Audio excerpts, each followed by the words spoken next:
Call the meeting to order. All right, good evening, folks. Welcome to the Queen Anne's County Commissioners meeting. This is a public meeting that is being aired live on our local cable television station, QACTV 7. These media broadcasts provide county citizens an opportunity to watch and review our scheduled public meetings.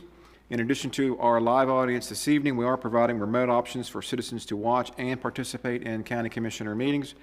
Citizens may watch our meeting live on our website at qac.org/live or on our public access governmental television channel provided by Breezeline Cable Services. Citizens may also participate by joining the live Zoom meeting by going to qac.org/public comment, and citizens may also email comments to publiccomment@qac.org. All comments received will be summarized during the press and public comment period on tonight's agenda. We acknowledge everyone's participation, and by attending, you acknowledge that this session is both recorded and aired. Press and public comment will be taken and is limited to 3 minutes per person. If you do care to speak, please sign up at the information table in the lobby. Comments longer than 3 minutes can be submitted in writing for the Commissioner's review. We will now stand and be led in the Pledge of Allegiance by Commission President Chris Corcorino.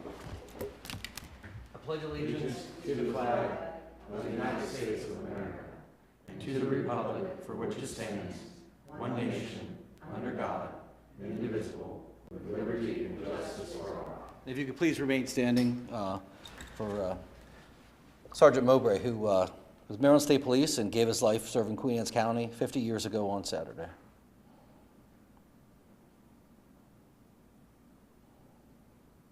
Thank you.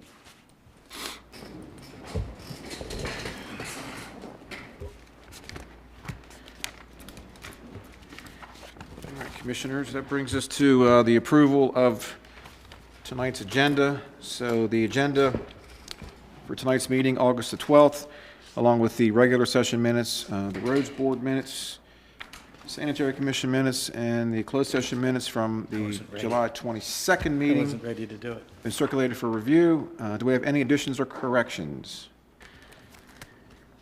All right, so you, Jack? Jack, you normally do this. Come on, Jack.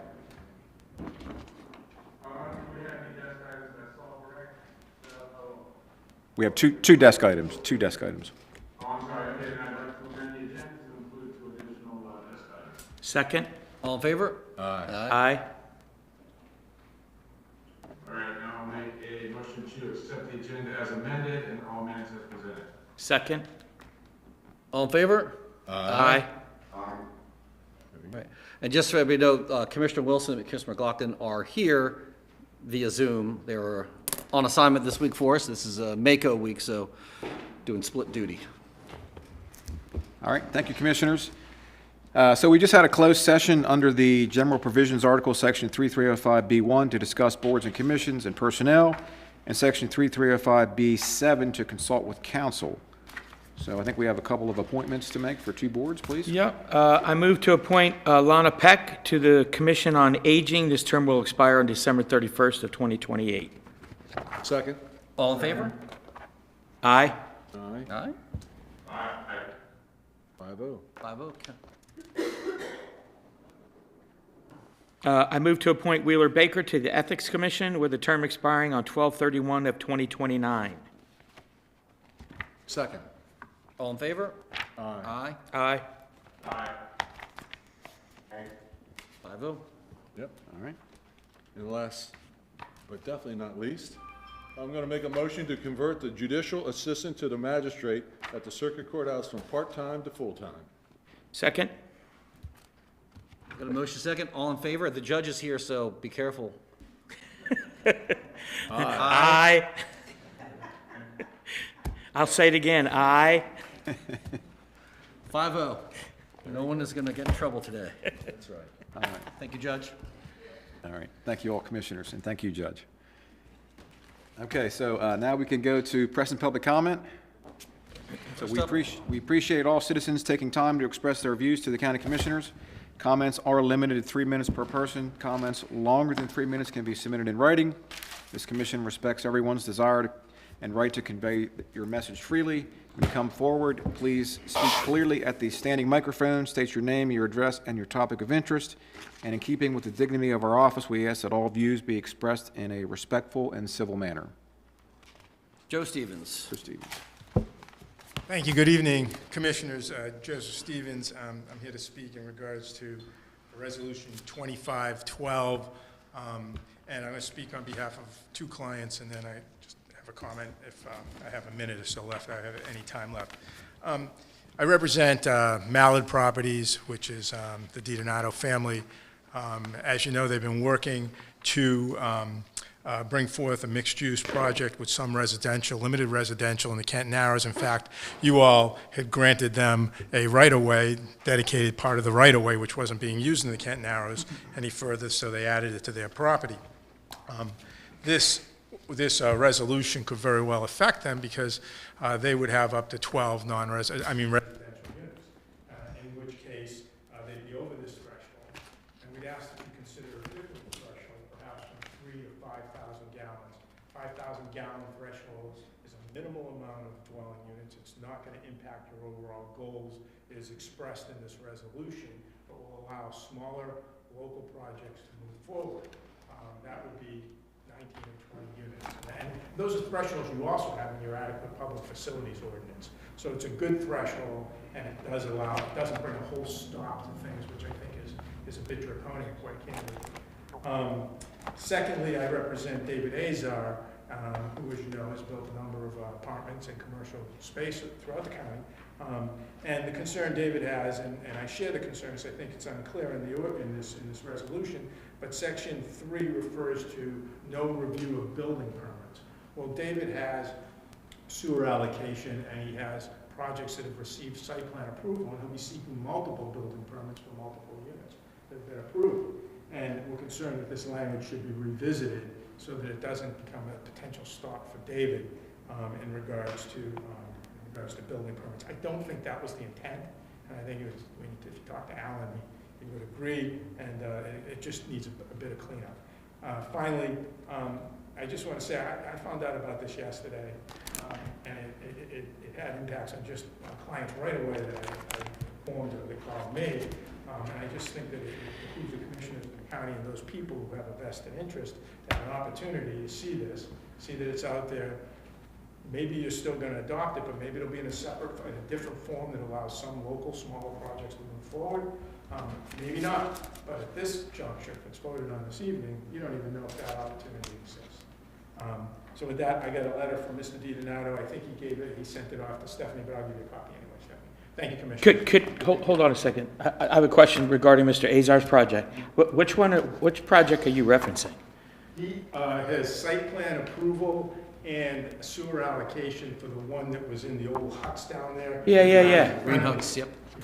So how does this moratorium affect him? Well, on page, it was a clarification point, and on section 3 of the moratorium, it says that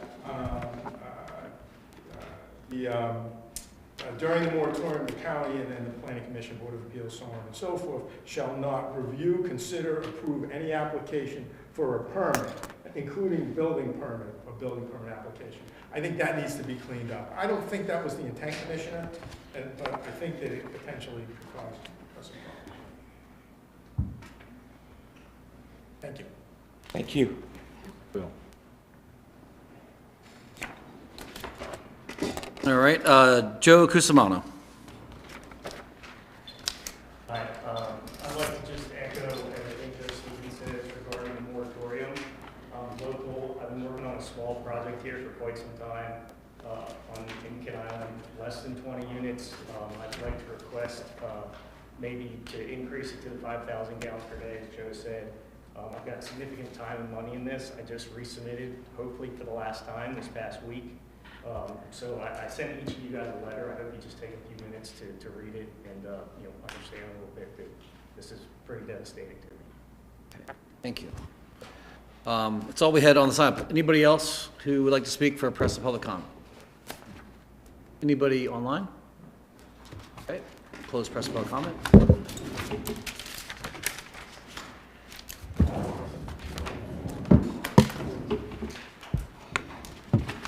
All right, Commissioners, we can move into legislation. So if you want to turn to tab number 7. So our first item is a comprehensive water sewer plan public informational meeting for the Brennan Prevnoskic properties. So I think that's right. Am I saying that right? Okay, thank you. So, Mr. Quimby, you want to come on up with your information? So these are two properties that are on Kent Island along Route 8 that are seeking a comprehensive water sewer plan amendment to connect into the public sewer system down there that we've run for the ski sewer project. And the proposal would be to amend them from a no plan service to an S2 designation with an L, which makes them limited because they have failed septic systems on their properties. One correction, it will not be tying into the ski system. It will be tying into the Mattapique system. I'm sorry, excuse me, thank you. Well, Commissioner, as Todd's already alluded, there's two properties on the end of Great Neck Road that environmental health has documented has failing septic systems. They've done maybe a dozen perks on both properties trying to find a suitable area for replacement and been unsuccessful. So as a prerequisite, environmental health has issued a letter saying that there is no adequate area on their properties for septic system, which is one of the prerequisites, again, to amend the water and sewer plan. So they have approached us. They would extend the main up Great Neck Road to Route 8 at their expense and tie in. And I think that Mr. Brennan and her agent is here if you have any questions. How far up Great Neck Road is it? They're at the very end of Great Neck Road, so it'll be the whole length of Great Neck Road.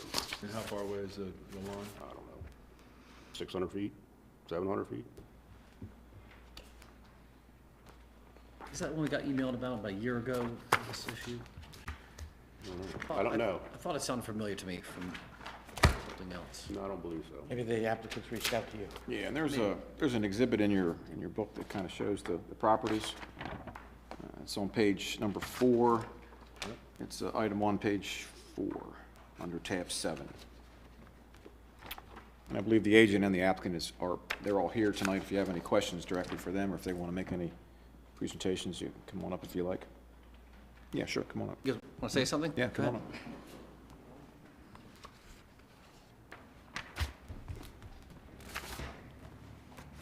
Good evening, Mr. Chairman. I'm Alan Hyatt. I'm counsel to the property owners.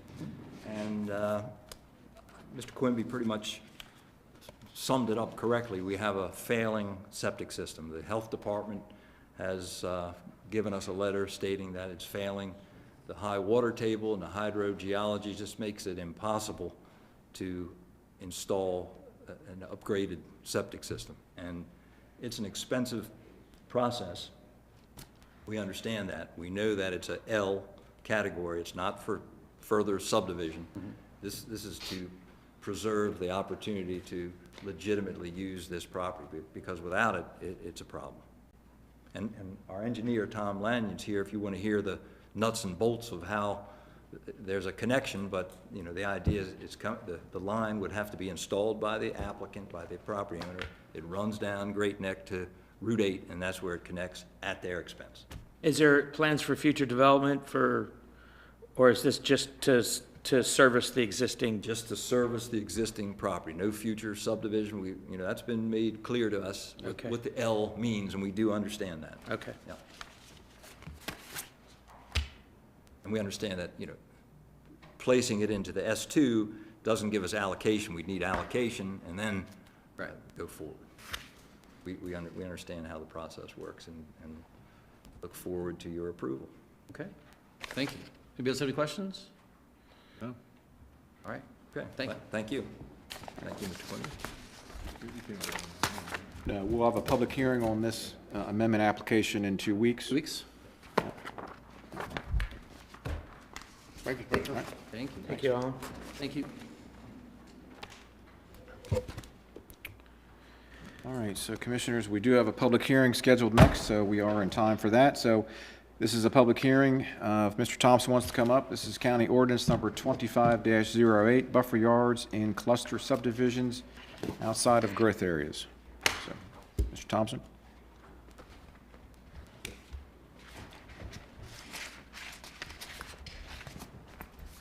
Uh-oh, chair's stuck. Chair.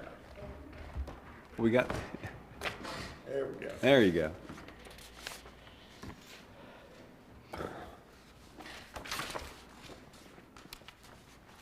All right, this is a public hearing being held by the County Commissioners of Queen Anne's County with regard to county ordinance, pending county ordinance 2508, a bill entitled An Act Concerning Buffer Yards in Cluster Subdivisions Outside of the Growth Areas, for the purpose of repealing and replacing section 18176D of the Code of Public Local Laws of Queen Anne's County, applying vegetative buffer standards to major clusters from subdivisions in all zoning districts outside the growth area, requiring the buffer be planted prior to the issuance of any permit, establishing the width of the buffer required, providing requirements for size and types of plant material, and generally addressing and revising the buffer yard requirements as regards cluster subdivisions.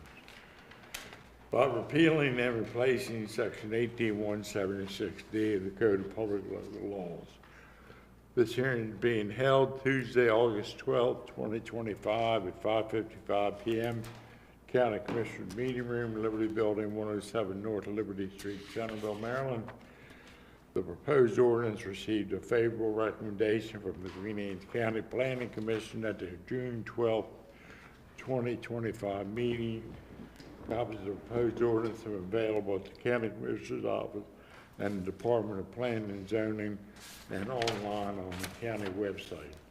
Speakers will be limited to 3 minutes each. Written testimony of any length can be submitted on before the hearing date to the County Commissioners. All hearing sites are accessible to individuals with disabilities. Sign language interpreters and assistive listening systems are available. Part of the record of proceeding will be a certificate of publication indicating the notice of tonight's hearing was published in the Baytown Record Observer for 2 consecutive weeks prior to tonight's hearing, as well as the recommendation of the Queen Anne's County Planning Commission in the form of a memorandum dated July 8, 2025.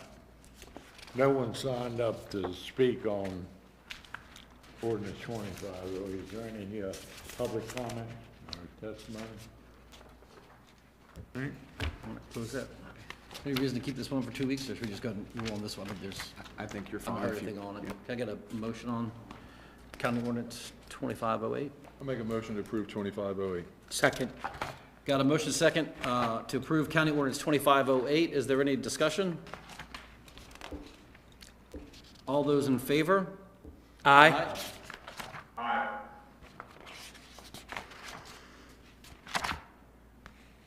Any opposed? All right, 5-0, passes. Silence is consent. I think he clicked on it, just was a Yeah, delay. I think so. All right. All right, thank you, Commissioners. Okay, item number 3, also tab 7, pages 7 through 11. This is County Ordinance 2511. This is for the incurrence and assumption of indebtedness for the town of Sudlersville, and this is for the bonds to assume that responsibility from the town. This can be introduced and scheduled for a public hearing. I'll introduce it. Okay. And we will have a public hearing on this item next meeting on the 26th, right? It will be September 9th. September 9th? I thought this was an emergency, though. Oh, no, you're right, you're right. Right, Yeah, it's already 26th, yeah. scheduled. So You're right. 2 weeks, okay, thank you. All right, Commissioners, that is all for item 3. Item 4, this would be, item 4 is Resolution 2512, and this is for the temporary moratorium for residential and mixed-use development. This resolution would adopt and impose a temporary moratorium on the application, approval, construction of, and expansion of, and a processing of, or issuance of any subdivision concept plan, site plan, or building permit application for residential or mixed-use projects in the KNS&G service area, Prospect Bay service area, Cloverfields Bay City service area, and the Southern Kent Island wastewater subdistricts where the anticipated sewerage allocation exceeds 1,750 gallons per day. Pending consideration, review, and revision of the County Master Water and Sewer Plan, the County Water and Sewer Allocation Policy, and other such county plans, policies, and codes as the County Commissioners may consider applicable. Pointing out this resolution, if it's adopted, would not apply to any pending project that has prerequisite sewer and potentially water allocation for their specific development. So is that a contradiction of what was read by Counsel? There's a clarification of it, right, of the Mr. Stevens' question about whether or not it would apply. I think under section 4 of the resolution, the intent is that that is the intent of the applicability of what the moratorium applies to. So I don't think your concern, Joe, that you raised on that, I don't think it's an issue on that, the way it's written. Because the sewer allocation, Yeah, the sewer and- allocation has If they have already sewer been allocation, they're provided to fine. that project. And if there's confusion about it, come back to us, because I think we're on the same wavelength of what you're talking about, that's not what's intended by it.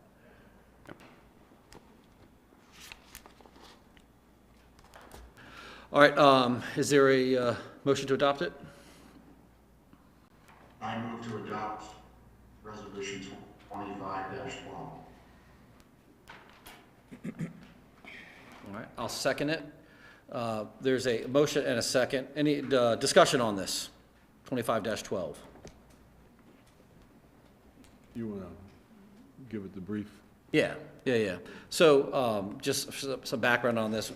What this is going to allow, we've got questions about how the APFO works with regards to development and new projects that are coming up.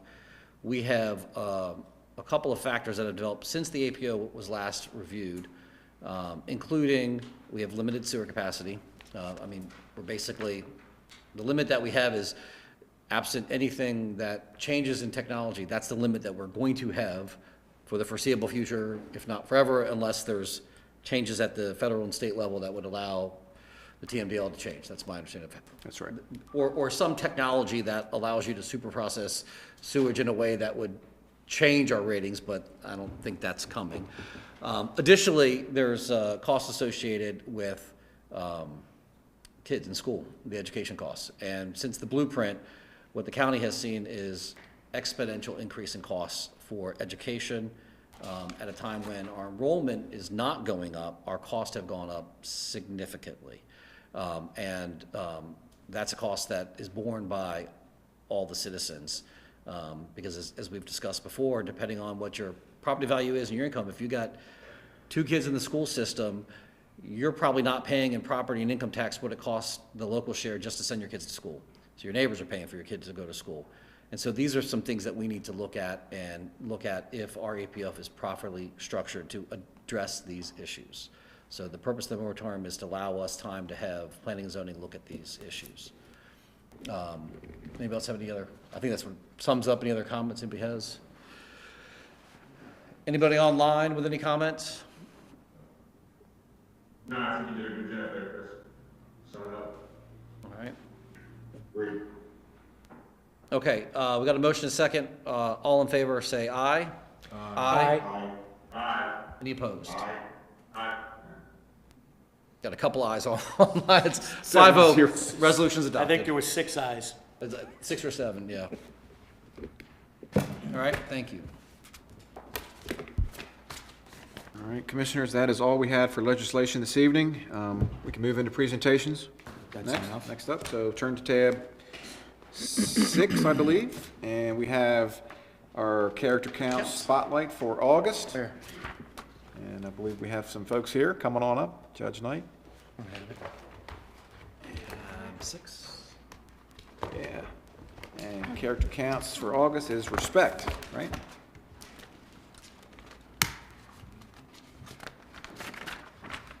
Yeah, a couple Linda? heavy hitters in the county. Yeah, all right. Be on your best behavior Yeah, Mr. today. Richardson last month. You guys have the statement to read. I send it to you. Oh, okay. I'm excited All this right. month, I though, didn't know if there was because- going to be a preempt to it or. Well, I can share that Judge Knight's name was submitted by several people, and we probably could have honored her in any month for any of the pillars. We just happened to choose respect, but I think she would have qualified for any of them with all the great Agreed. things that she does. Agree. Okay, well, I have the honor Okay. to read it. I've always kind of had the honor to read these, although the ones in the past never had quite the pressure that this one has. So please, there's no sheriffs in the building, is there? Okay. I can get her quick. The Character Council pillar celebrated in August is respect. This pillar is both given and received, and it is at its core a simple treating others the way that you would like to be treated. Our honoree this month ensures that all people, even at their lowest, are treated with respect. Lynn Knight is our County Administrative Judge for Queen Anne's County Circuit Court in Maryland, a position she's held since January of 2020. She has a long history of community involvement, including time spent serving on the State Board of Victim Services and the Queen Anne County Alcohol, Drug, and Abuse Council. She currently serves as a member of the Maryland Judiciary Court and Operations Committee and Domestic Law Committee. Additionally, Judge Knight championed the work to establish the Queen Anne's County Circuit Court Assisted Recovery Treatment Program, also known as CART. Amazing. I just threw that part in. That's an amazing program. The program focuses on comprehensive treatment and approach, utilizing community services, regular judicial interaction, supervision, treatment, and rehabilitation as alternatives to incarceration for individuals dealing with drug addiction. The program aims to reduce, eliminate crime, drug/alcohol use, and criminal. What you got me on that one? Yeah.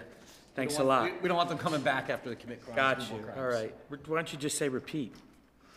The CART program has demonstrated significant success since its inception in 2022. They've enrolled 26 participants, maintained a monthly average of 12 participants, and 6 have successfully graduated, with 2 more expected to complete the program soon.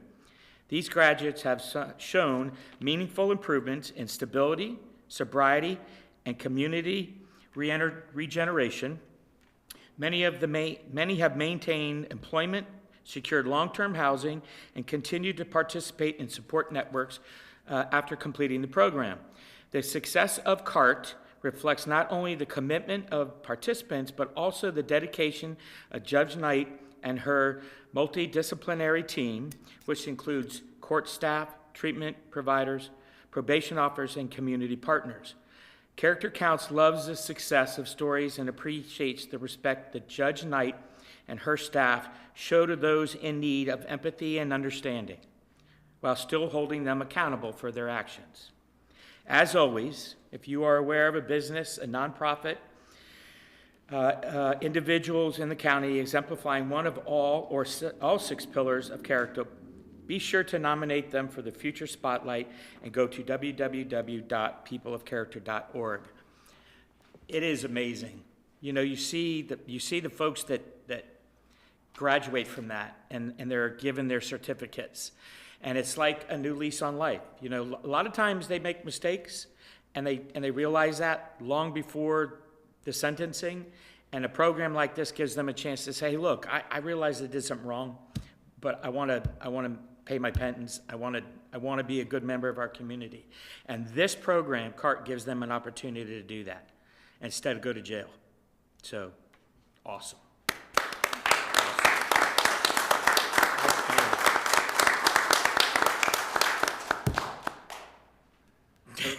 This is one of the reasons that we're so lucky to have Judge Knight, is a program like this, and your way of looking at how to treat all citizens with compassion and grace. And, you know, people can screw up, and they sometimes need second chances. Now, if they keep on screwing up, that's a different story. You have another program for them then, right? You get the recidivism. That's right. So, but for those who can recognize their mistakes, rather than ruining their lives, giving them a chance to show that they are really learning from it and trying to be better for society, that's hugely important. It gives them a chance. It's good for it. Saves the county a lot of money not having to lock them up. I mean, these are great programs, but I think it reflects well on a community that can show grace to those who do things wrong, but who want to make their lives better, and that we work with them. So I thank you for this program. Thank you. Thank you. We have a little certificate for you. Wonderful, thank you very much. Well, one of the things on my agenda when I became the Circuit Court Judge, Judge Moran, He's already got a big enough head, don't say Moran and I spent some conversations when I was applying for the position that one of my main changes for this county was the drug program, because these people have failed in all other things that we have offered them, and they're the people who live in our community. So they're going to get out of jail. They're going to be your neighbor. They're going to be the parent of a child in the school. So we have to do things differently. And it is, with the help of a team, I mean, everybody in this county who's committed to working towards it has really put their effort in. And it's really wonderful to see the success. Some people take longer to get the message and to find their way and to make significant changes, but we work through that, and so we're so happy to be where we are, and we appreciate all of your support and helping us do what we need to do. So thank you. Thank you. Thank you. That's amazing. Yeah. Absolutely amazing. Thank you. Great program. All right. Thanks. Thank you, Your Honor. All right. Thank you.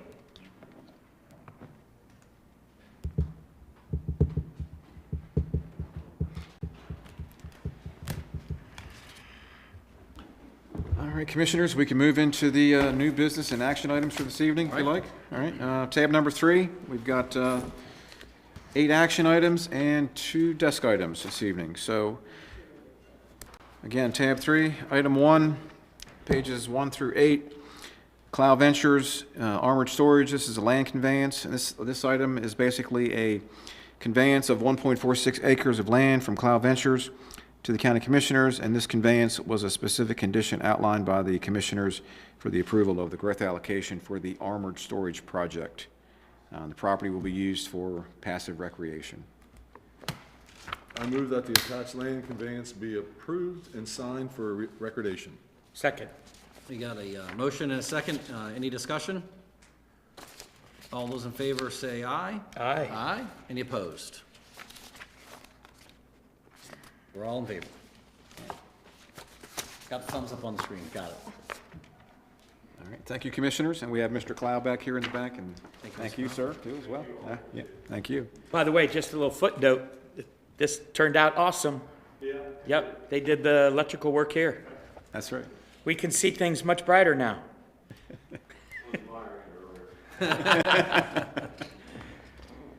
Okay, Commissioners, item number 2, we have a conservation enhancement program easement. This is agreement of sale and project agreement for Philip Council and Joanne Council, trustee. This is a CREP easement, adding 18.373 acres to the 598 acres of CREP easements that are already preserved. And the property is owned by the councils and is ready to be submitted to the Department of Natural Resources for final approval. No county funds are utilized or needed for this easement. I move to execute the CREP easement agreement of sale and project agreement for the Philip E. Council Jr. trustee and Joanne Council trustee property. Second. We got a motion and a second. Any discussion? All those in favor say aye. Aye. Aye. Aye. Any opposed? 5-0. All right. Thank you, Commissioners. Next item, item 3, is the Lands End Rural Legacy Agreement of Sale and Project Agreement for the Thompson Farms, LLC. This is a 117-acre property owned by Thompson Farms and is ready to be submitted to the Department of Natural Resources for review and final approval through the Rural Legacy Grant Agreement Program. The property is within Land's End Rural Legacy area and will add to the over 5,000 acres already preserved there. No county funds, again, will be needed or utilized for this easement. I move to execute the Rural Legacy Agreement of Sale and Project Agreement for the Thompson Farms LLC property. Second. Got a motion and a second. Any discussion? All those in favor say aye. Aye. Any opposed? With the double thumbs up from Jack. All right, 5-0. Motion carries. All right, thank you, Commissioners, and thanks to Donna Smith and Joe Pippin again. We continue to preserve more and more farmland all the time. This is at a perfect price, you know, zero local dollars. That's right. Thank like it. Yeah. All right, Commissioners, moving on. Item number 4, pages 48 through 53. Old Love Point, Field Number 3, lighting upgrade. This is from the Department of Parks and Recreation. They are requesting approval to contract with Musco to upgrade Field 3, the lights at Old Love Point Park to LEDs for a cost of $200,566. I move to authorize the Department of Parks and Recreation to contract Musco to upgrade the Field 3 lights at Old Love Point Park to LEDs in the amount of $200,566. Second. Got a motion and a second. All in favor? Wait a minute. Wait a minute. We can't have the lighting too good. Then it affects my strike zone. No, that's awesome. Yeah. It actually improves my strike zone. I can see better. Most people think the ref is blind. The umpire. Oh, umpire, Umpire. sorry. See, this is why I can't do those things. All right, all in favor? Aye. Aye. Any opposed? 5-0, carries. All right, thank you, Commissioners. And again, just to clarify, this is under a pre-established government contract, so fixed pricing, so it was competitively solicited. Item number 5, Mowbray Park Playground Replacement. Again, from the Department of Parks and Recreation, they are requesting approval to contract with Compman to replace the existing playground at Mowbray Park for $1,139,861.99.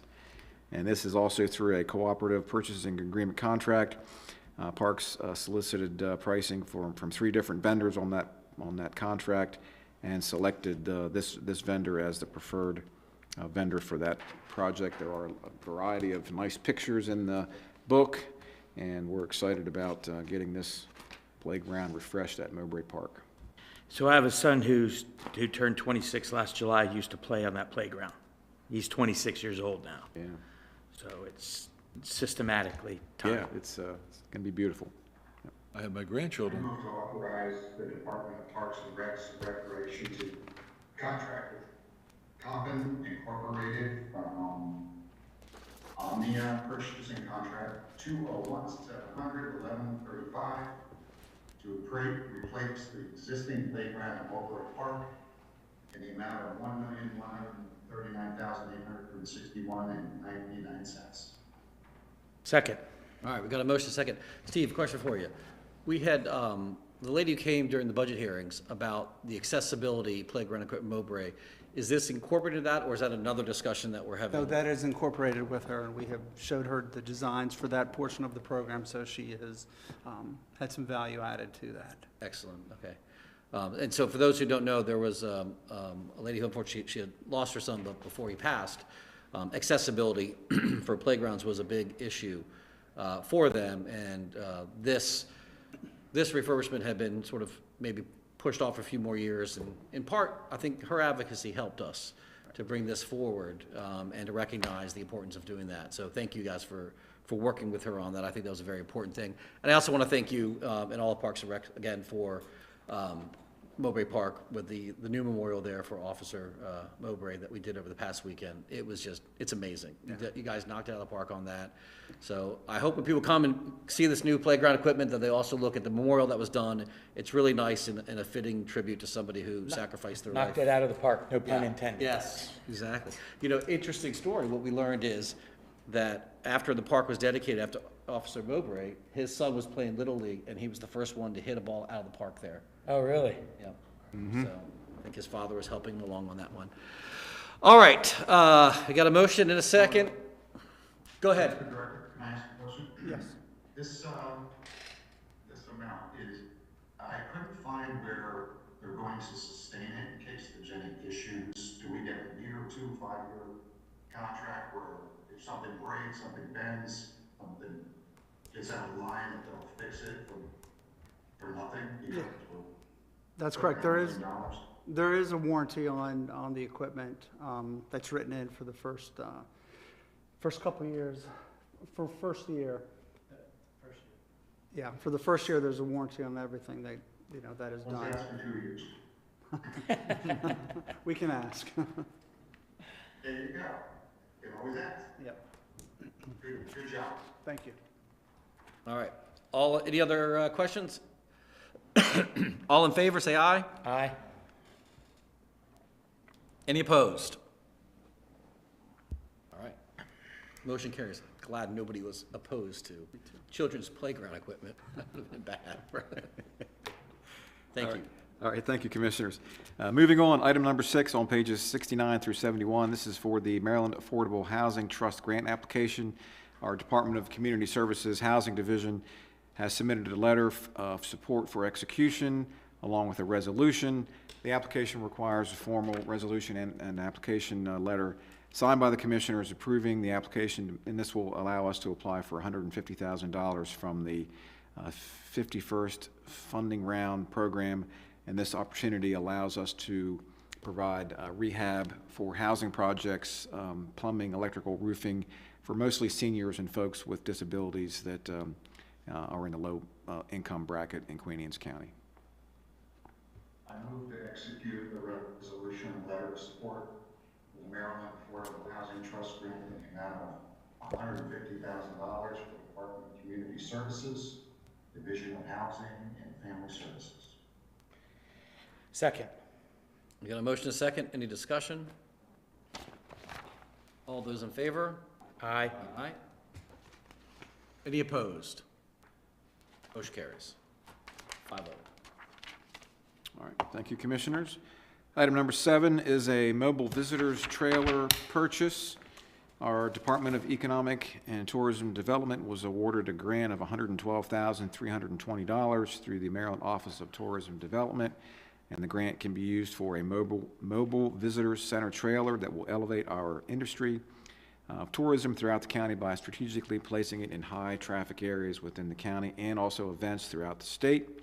The county solicited bids via an RFP, and we received 2 proposals, and is recommended to accept the low bid proposal from Advantage Trailers for $91,778.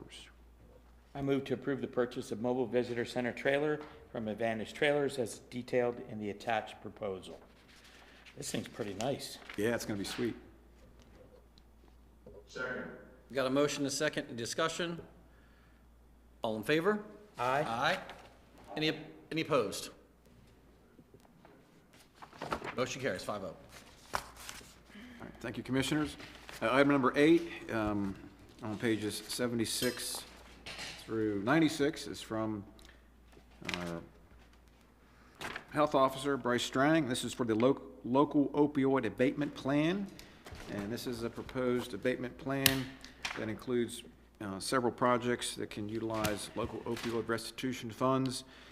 We received proposals that are included currently in the plan from Not My Child, obviously the Queen Anne's County Public School Opioid Education Partnership Program, Warren Wrightsman fronting along with Julie Killey, the Department of Health Educational Support Program, and the A.F. Witsit Center expansion. Unfortunately, we only have about $677,000 available in funding, and all the projects outlined would total over $1 million. So at this point, we have to make a few decisions, and I'm going to let Bryce talk about his recommendations, but I think generally we were looking to fund the the local public school opioid education partnership program, which was not funded this year through the Moore grant, along with the Department of Health educational support request, and then look at these other projects at a later date as more resources become available and potentially other partnerships with other jurisdictions. So, and then Bryce has been working on this for some time now, and I appreciate his efforts putting this together. The next stop would be to go to the state office for final approval. Can I get a motion? I move to approve the use of opioid restitution funds for the Queen Anne's County Public School Opioid Education Partnership and the Queen Anne's County Department of Health Educational Support request for $209,025 and $89,251 respectively, and reconsider the other programs at a future time when additional resources and partnerships become available. So Bryce, Second. Bryce. So this is just funding cuts coming down from the state that has put us in this position? Not quite. So counties were awarded this opioid restitution funding to have autonomy to create plans on how to address opioid addiction in their communities, because each community is different. Okay. Some of the things we are running into are cuts in funding, such as with the school program that had been traditionally funded through Moore was completely denied any funding this year. So as of FY or July 1st, they are unfunded right now, the entire school program. So what I'm recommending to the Board of Health is that we create a mechanism through the county to support programming that currently exists, that's evidence-based, it's showing that it's working in the community, such as the school-based programming, getting in contact with youth. That messaging, that constant messaging is important. So I'm recommending that we use this funding to backfill these programs as we see what happens with federal funding and state funding as we progress forward. Okay, so we don't lose these valuable programs. Correct. Right. Well, I think these are hugely important. I remember when I first became a commissioner and seeing Commissioner Moran's efforts with the Going Purple and where we were with overdoses and all that, and where we've come, but you don't let off, you know, the gas on that because people forget, and you got to have new initiatives because what you were doing before everybody gets used to it. You got to keep doing new programs, and you got to keep it at the forefront so we don't go back to where we were in the past. And that forefront is in our schools. Yeah. Is in our schools, for sure. That's where the ambassador program is, and Julie Kelly's doing a great job with that, and the Drug-Free Coalition. You've got time, stop by tomorrow morning. I believe it's 8 o'clock at the sheriff's office. And we'll give them the good news that it's been approved, and, you know, she'll go on with another year, the ambassadors, and helping out with the Drug-Free Coalition, and hopefully we can keep these numbers down. Yep. So. Patrick, you had a question? Yes, yeah, that's great news. Thanks, Jim, for pointing that out. Bryce, as you know, we are struggling with financing for the stabilization center and the step-down unit, PHP, partial hospitalization program up in Kent County. We've got the 2 buildings, the Whitsitt Center, and we're working on the 3rd floor of the Chestertown. How can this help support them by these dollars going towards trying to open the doors on that will actually keep people out of jail, keep people before going before the judge, right? Correct. So how in the future can this be tied to that? So the good news is that this pot of funding isn't stopping right now. As the settlement money comes in, the county will continue to get money until a certain point. I do recommend to the Board of Health that we do consider trying to fund or help assist with those expensive projects. Last we looked for the Carter Center to create a youth program for addiction it's next door to the Whitsitt Center in Chestertown. It was valued at, I think it was $8.1 million to get it off the ground. That included renovations, staff costs. It was a very expensive project. The other project being Chestertown facility, currently having conversations with Shore Regional Health and Midshore Behavioral Health, as well as the health officer in Kent County, to see if we can use these funds to support that. I don't have a definite answer on that right now, but that is actually one of my goals at the conference this week, is to have some of those conversations to see if this money can support them in the future as well. All right. Bryce, the other thing, this is McLaughlin again, the other thing I think we should really look at is Medicaid spending. So for the stabilization center, if a adolescent has suicidal thoughts and they end up any emergency room and they're locked down for a few days or a week or so, it's very expensive from a Medicaid standpoint, from a reimbursement standpoint, and of course from private insurance as well. But if we could show that by getting this stabilization center and the step-down unit open for these kids in crisis would actually save Medicaid dollars versus that child being locked down in an emergency room for a week, tying up staff, the room, Beds, supplies, yada, yada, yada. But thank you, Bill. You see the point I'm trying to make? There is a correlation that it might be able, if we could figure these numbers out. I don't have access to these numbers, but I'd certainly like to get your help on it. Sure. If we can show that we can actually save money by opening up the stabilization center, it would be well worth our time to have this conversation. Absolutely. I mean, one of the things we already know is prevention's cheaper than treatment. sure, prevention, So absolutely, I can help with that. Thank you. The other curveball in there is the changes with Medicaid. We don't know. We know it's going to be bad. We don't know how bad. So that's something we're keeping an eye on, and of course. I think it's a question of it's going to be bad, just how bad. Exactly, yep. Yep, and of course, some of these things are gonna take time to roll out, so we're also in a wait-and-see pattern to see what comes of it. More to come on that, right? Okay, so we have a motion to approve the use of opioid restoration funds. It's been seconded. All those in favor, say aye. Aye. Any opposed? 5-0. Thank you. All right. Thank you, Bryce. Good to see you, as always.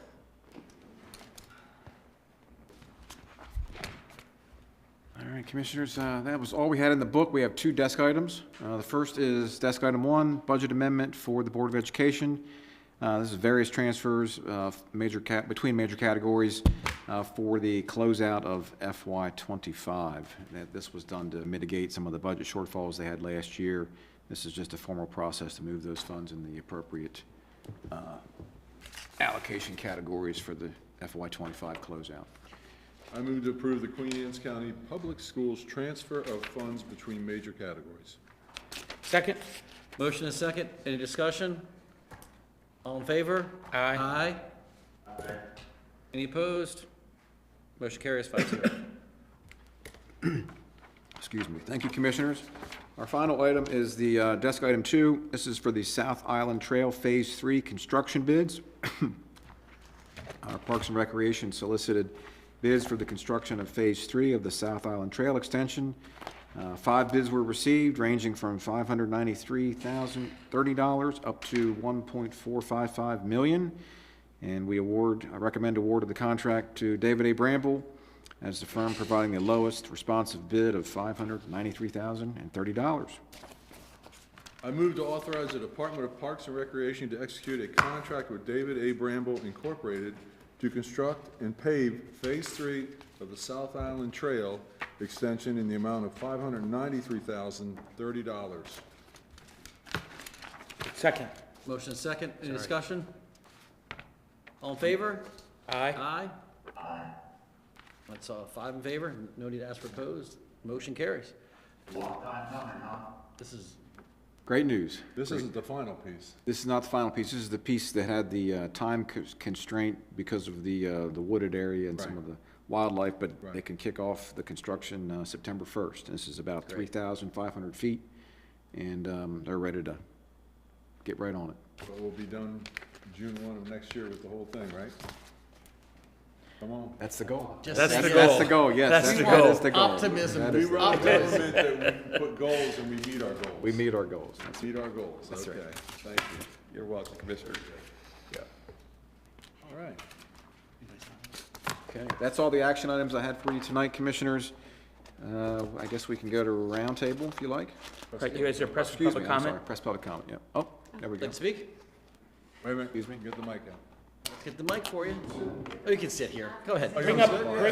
the short mic. Hey, why stand when Come you're on, Bring up the come on short up here, mic. Laura. Come on up here. Thank you very much. You're gonna really have to move that way down. Thank you. I know, made it shorter. My name is Barb Pettit, and I'm here representing the Queen Anne's County Historical Society. And I just wanted to share that Mary Margaret Revelle Goodwin sends this message through Facebook so that you all can listen. August 27th, 1776 was one of the toughest days for George Washington. We were there with him, meaning the people from Queen Anne's County. The story got worse. Come and learn and finally give honor to our Centerville and Queen Anne's County man. His story is one of Washington's immortals, is told for the first time at 6 p.m., August 27th, 2025, at the historic courthouse. She says, bring a chair. And I do want to tell you that this is really the first big event honoring Maryland 250. It is going to be spectacular.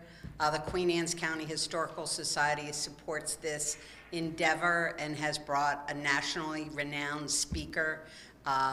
His name is Patrick O'Donnell, and he wrote the book, Washington's Immortals. So he's actually coming to our county, and it's a pretty big deal.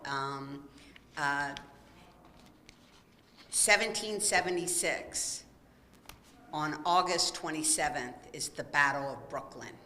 It's the battle when 400 Marylanders in Brooklyn, most of which lost their lives, but there were several that made it home, and one of them was a Centerville man.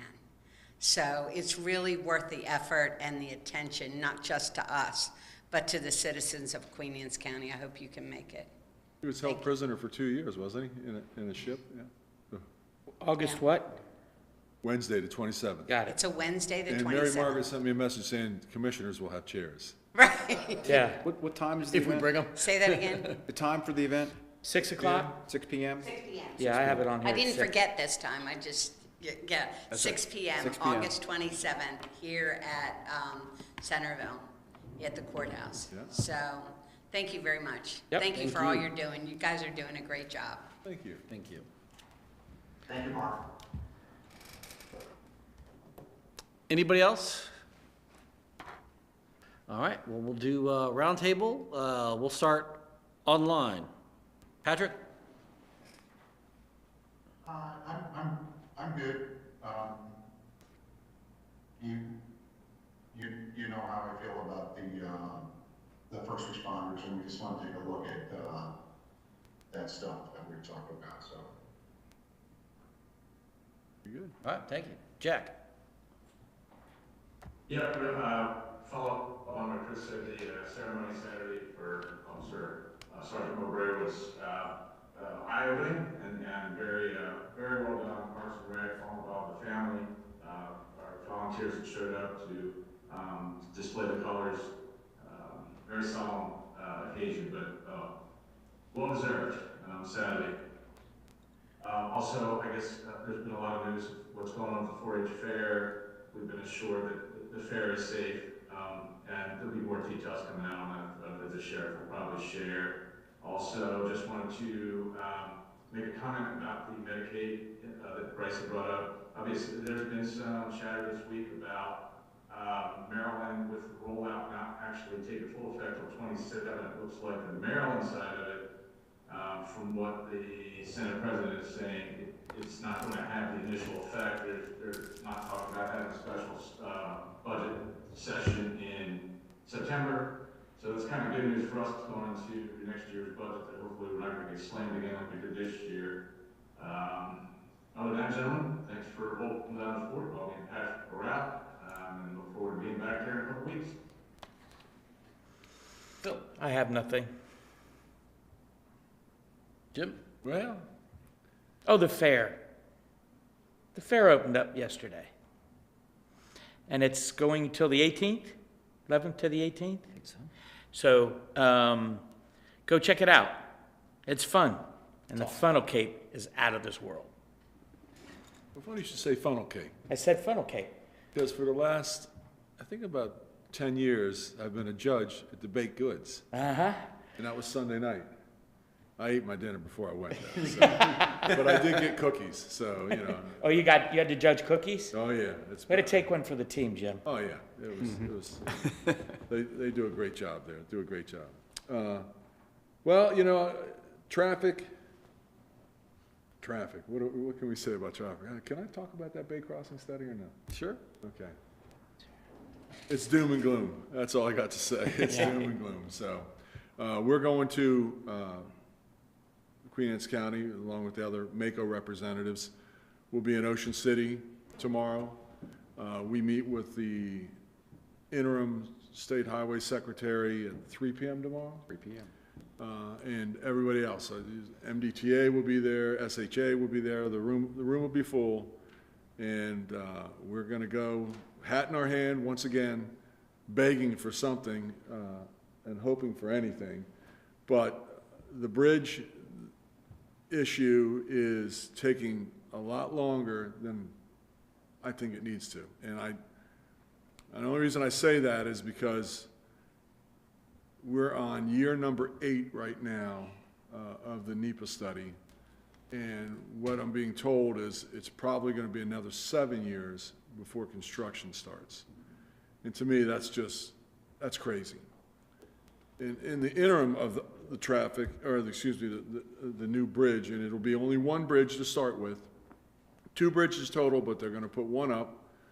Because right now we have 5 lanes. If they can put one up that's 4 lanes or 5 lanes and just knock one down, we'll have at least 7 lanes, if not 8. So, you know, and they're working their way through that, and you gotta remember the connecting roads leading to it.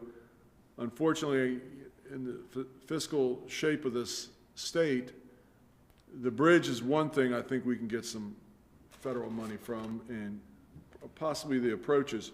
But the Seven River Bridge needs to be at least 1 lane added. The Kent Narrows Bridge needs at least 1 lane added, and the roadway needs at least 1 lane added. But if they put up just one bridge, and that bridge has 4 lanes, it goes back down to 3 lanes when it crosses, or vice versa, then they don't have to spend any money on anything else, because you'll have 3 lanes moving in each direction, the bottleneck being the Bay Bridge.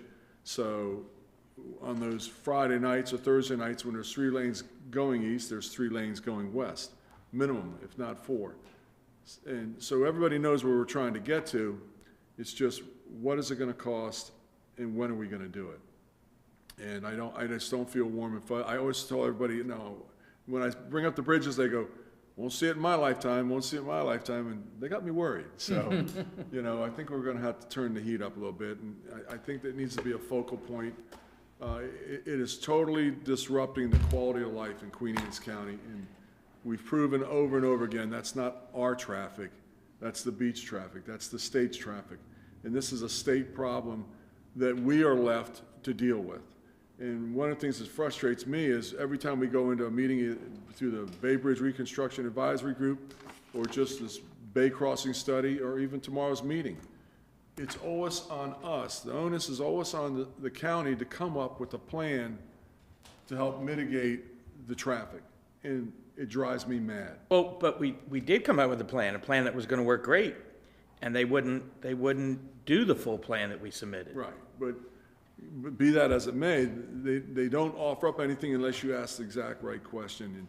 And that's how the ramp closures came about, because everybody in Anne Arundel County, starting it off, wanted to close those ramps so that local traffic go and only leave it for local traffic. And I kept saying, you're asking the wrong question.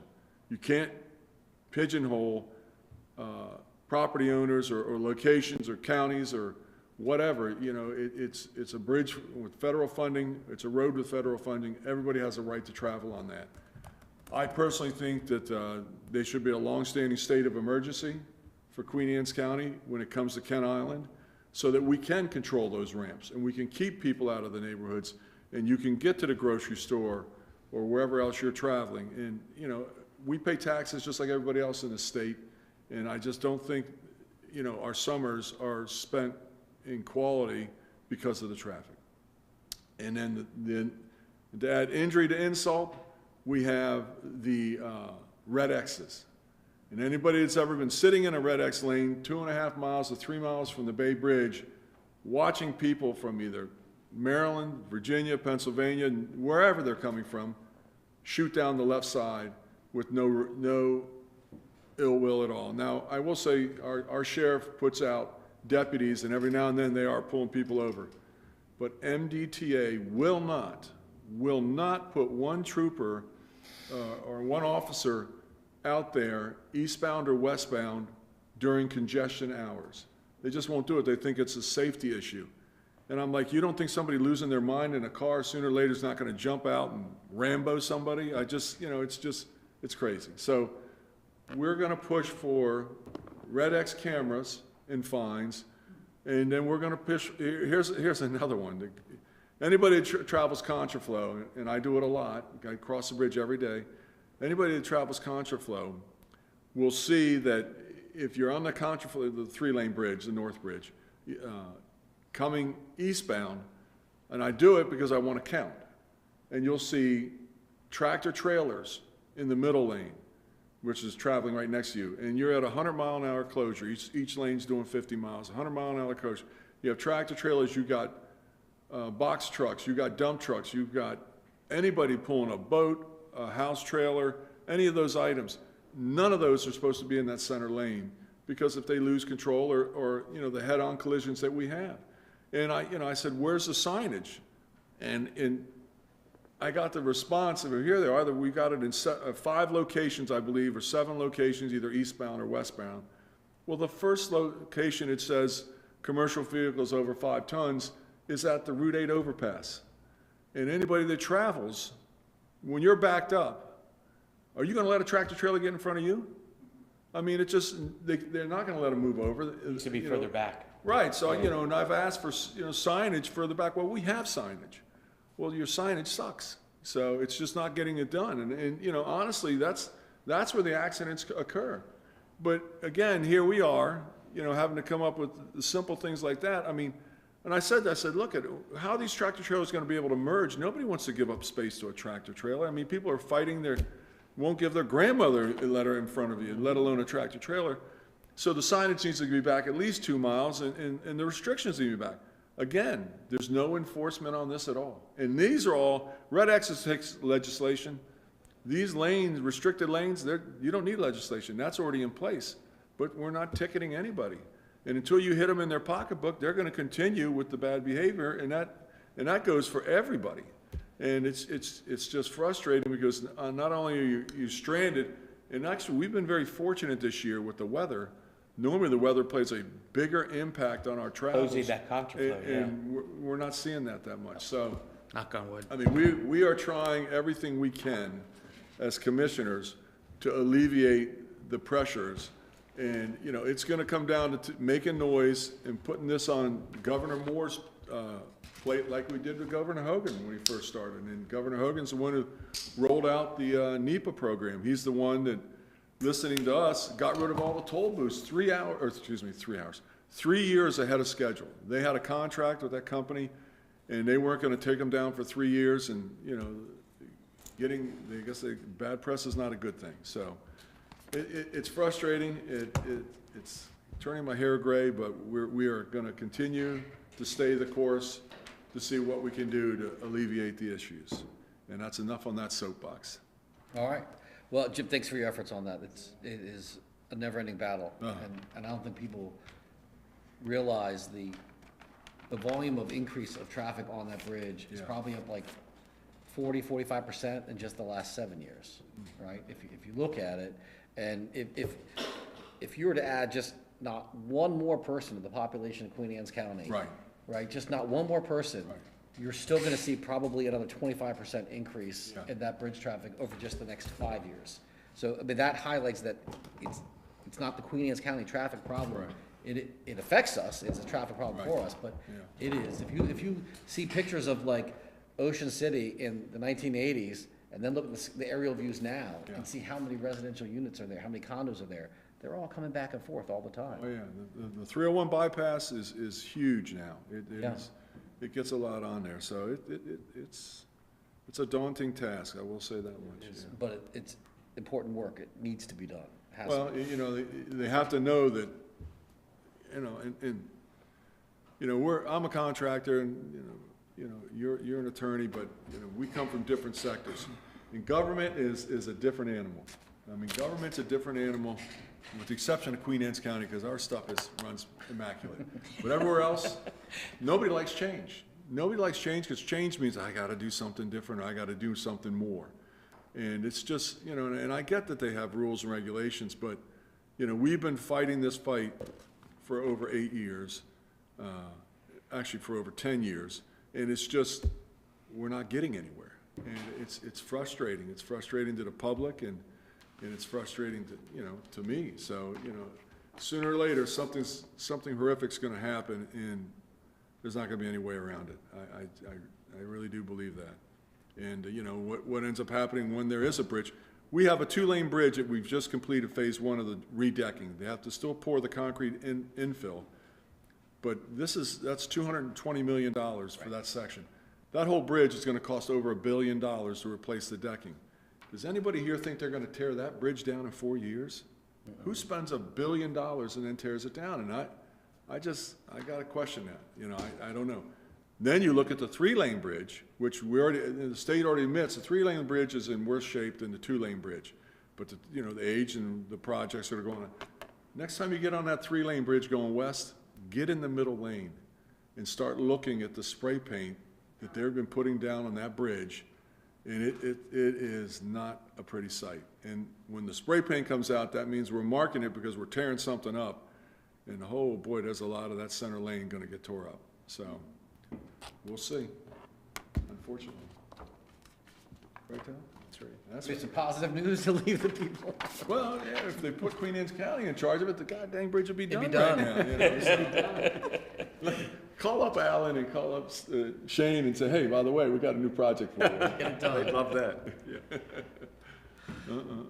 All right, I will entertain a Make a motion to adjourn? Second. All in Always with the favor? second.